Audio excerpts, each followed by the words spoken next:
ये कौन देखिए आश्चर्य हो जाते ना। ये है सोरिष तेल, पियाज आ कड़ी पत्ता भेसुआ पत्र आ ये है मेथी आउ आमला। ये है आमला आउ पड़ी एलोवेरा पड़ी।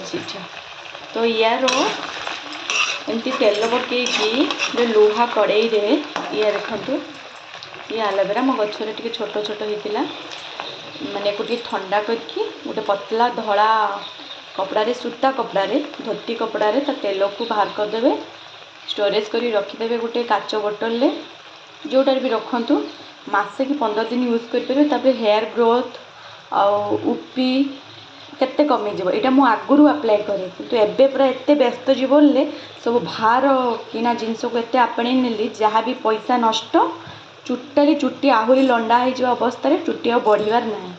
तो मु जहाँ पुराणा आगुरी करूली 3-4 वर्ष पूर्व जो कम सब करूली माने यही सब तेल एमती सब मुझे मंदार पत्र भी पकाए ना मंदार फूल ये भी पकाए से पकईनी से भी पकईले आहरी हम कला जीरा भी पकई पारे कला जीरा भी पकई पारे। तो बहुत माने भल काम दिए बहुत भल काम देव चुट्टी बेकार भी जीवन आदि बास्ना हेना जुई ना मल्ली फूल ना गोलाप फूल गोटे से जो भी स्टोरेज कर रखुन से ऐड करदे भीतर पूरे देवे बहुत बढ़िया बास्ना आसो। ये तेल निश्चय मुंडे लगे कहतु चुट्टी रे कौन रेजल्ट मिलूँ मत तो बहुत भल रेजल्ट मिले।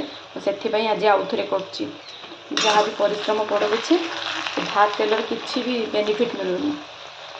ठीक अच्छे आपण मैंने ट्राए करके देखु देखो जोटा मुझे करी माने जो ये पत्र फत्र पकईकी पियाज पकईकी तेल यहाँ तार तेल बाहर करदेली गोटे बर्तन को तापर मुझे स्टोरेज करदेवी।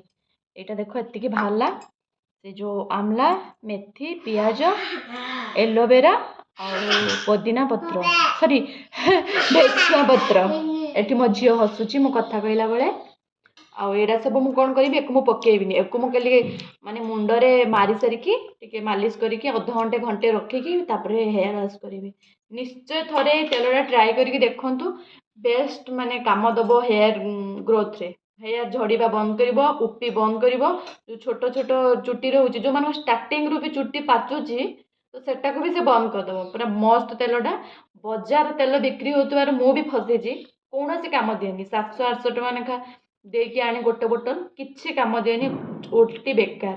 ये तेल निश्चय ट्राए कर देखु मसे 15 दिन रेजल्ट तो निहाती मिल।